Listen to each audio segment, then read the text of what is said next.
Okay, this is Unit 5D looking at graphics and media. And what we're going to do in this one is we're going to be going beyond the basics.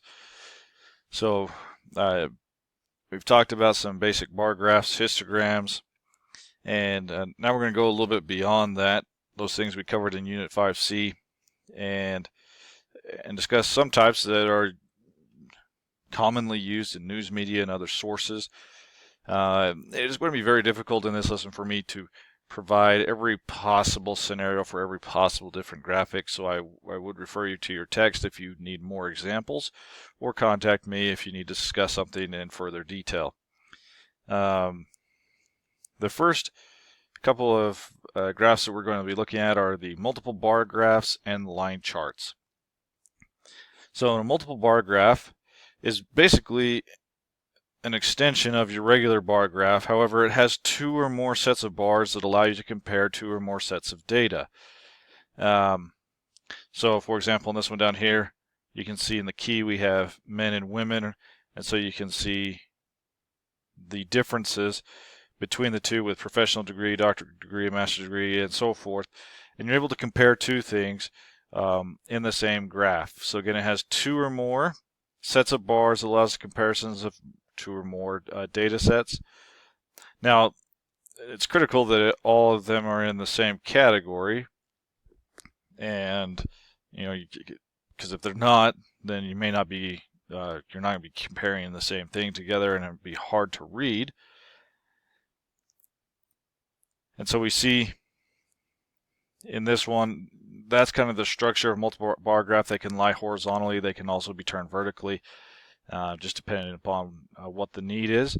But again, it's essential to ensure that you have things labeled very properly and very precisely so that your reader can understand what is trying to be displayed. So notice that information data categories from above, so that is figure 5.11a. They are qualitative, and bar graphs tend to be a better choice when we're looking at qualitative data, as compared to what we're going to talk about next, which is called a multiple line chart. Okay, so when we have quantitative data, a multiple line chart is often a better choice. So we're going to look at time series data using 4 different lines for 4 different data sets, and each one is discussing different level of education attainment. So down here, we're able to look at years and unemployment rates, and each line that you see, again, having this legend or this key here is absolutely essential. We can see trends for those in this kind of maroon color. Those are the unemployment rates of those that do not have that are not a high school graduate. Then we have high school graduates.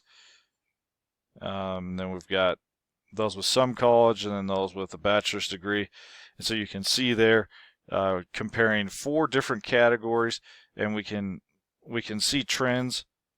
We can make comparisons, and be able to really intake a lot of data with just one image.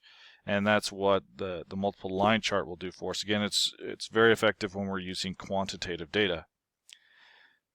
Okay, another type of graphic that you'll see is what's called a stack plot.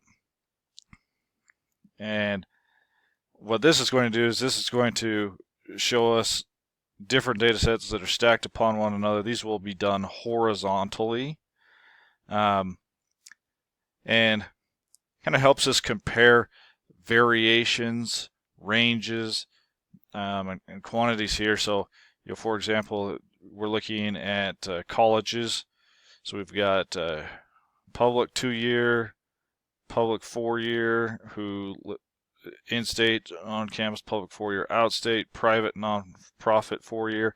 And what we can do is we can get an idea of costs. So again, we have this key or legend over here. Having that labeled is one of the top priorities, and then having kind of distinctive colors so we can really determine the difference is also helpful. But then we can notice, here are our tuition and fees, so we can we can see, all right, well, in our tuition and fees, the differences as it grows, so we can see the differences there. There's a lot of variation in tuition and fees. The next one is room and board, so we can see some of the variations in the room and board. And I apologize, those numbers are stacked right on top of each other. And so we can see there's a little bit more variation in room and board. And then notice that in the books and supplies, those are about the same size. I mean, they have a little bit of variation. We're ranging from, looks about to be about 1,390 to 1,230. So it's only a range or a variation of $160. And so, that helps us see that, books and supplies, no matter where you are, everyone needs about the same amount of books, and those come from different companies that are competing to try and, stay in business, so they're going to keep their prices relatively comparable in that competition. And then you can obviously see the next one, transportation, and then other expenses. So it just helps you get an idea and a comparison of multiple pieces of data stacked on top of each other for different categories that we're looking at. So here's just a couple of simple things when we talk about the construction and use of multiple bar graphs or multiple line charts or stack plots. Okay. So multiple bar graphs basically is just a simple extension of a regular bar graph, two or more sets that allow comparison of two or more data sets. And they're usually, and these usually are qualitative. The multiple bar graphs will lean a little bit more towards a qualitative type of data. Multiple line charts, again, it's just a simple extension of a regular line chart that we have looked at in previous lessons, but takes on different data sets, more data sets, different levels, and these are usually quantitative categories. And then the stack plots, again, as I mentioned, they're laid out horizontally. They're divided into sections, color coordinated according to the legend, so having that legend or key is absolutely essential. Now these can be stacked both in bar graphs and in line charts. I just showed you the one in bar graphs, but you can check your text for another one in line charts, so it can be done in both. And if you're looking at line chart, it can be stacked in lines, which is particularly useful if you're looking for trends over time. So stack plots, that's just the general idea, but again, it's hard to go into every possible detail, but those are just some of the highlights there for the construction of those three different types of graphs. And now, for us today, we have computer software that allows us to generate a lot of great things that we used to not be able to generate, at least quickly. And one of those are three-dimensional objects. And so software makes it easy for us to graph things in 3 dimensions. And for sometimes it has a valuable purpose, and other times it may not be too valuable. So if, for example, if we look at this data chart down here, this is figure 5.12, and we've got a bar graph, so a multiple bar graph that is 3-dimensional, but notice it doesn't really add to the amount of data we have, because we're still just dealing with, in this case, mean scores and then country. So we only have 2 data points. So it would be perfectly fine to draw this in a regular 2-dimensional graph. But in this case, it is kind of, the effects here are just purely cosmetic. It makes it look nicer, maybe make it looks a little bit more sophisticated or something along those lines. So sometimes they're just there for cosmetic reasons. Now, if we contrast that and we take and extend into 3 axes, which you'll see in figure 5.17, then a 3-dimensional graph can become much more powerful. So if we look here at this graph, notice that we're comparing 3 different things. So CO2 emissions, years, and country. So 3-dimension here gives us the ability to see more data in one image. And so that's a very valuable thing to be able to see more data. Now it's harder to read these. Three-dimensional with 3 different variables is harder to read, and so one of the downsides here is the ability to read and really see exactly what values you have.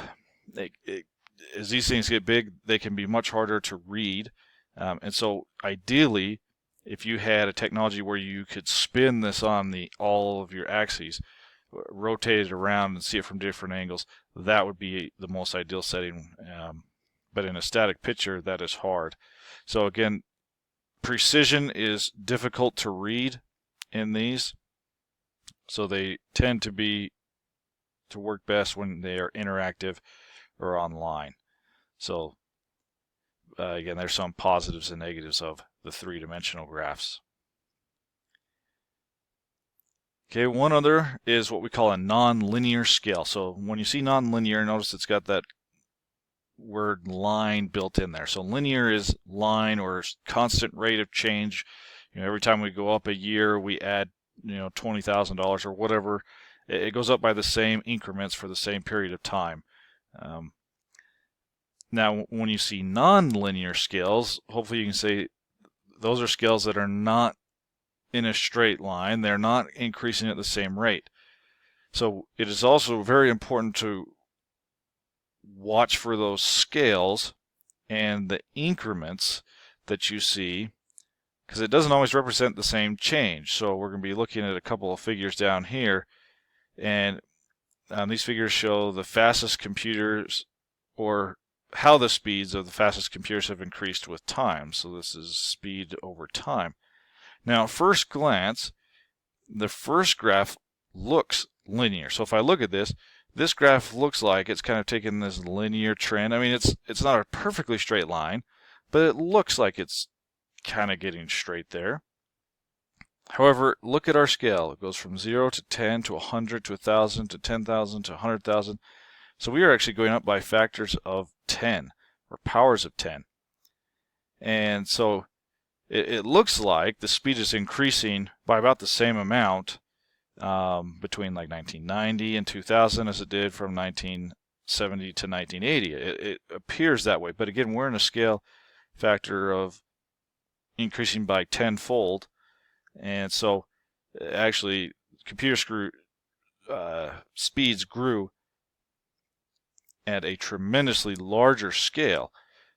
And so if we want to see what it actually looks like in kind of linear terms, then the graph on the right is what it actually looks like, and you can see that there wasn't a ton of progress made, and then our processor speeds, when we look at a linear fashion, we can see kind of how quickly these things jumped up as we got in later a little after 2000. And so just a couple of things to point out here. Okay, the exponential.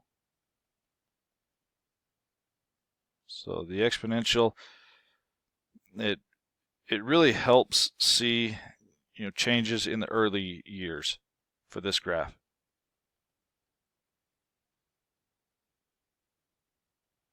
Because we can see these changes right here. We can get an idea as to what those changes are, whereas in this graph, it just looks like nothing happened whatsoever, and then all of a sudden we take off. So the linear helps us see those early year changes on a kind of a smaller scale.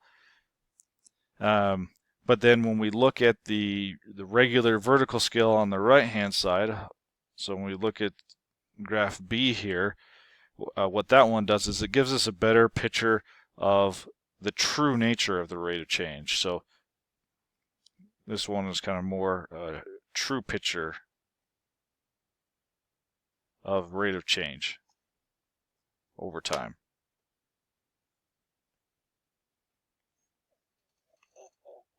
So that's a look at the different graphs. We'll get into some questions in the next video, but that's a lot to take on. Again, if you need more examples, I'll reference you either text or just contact me directly.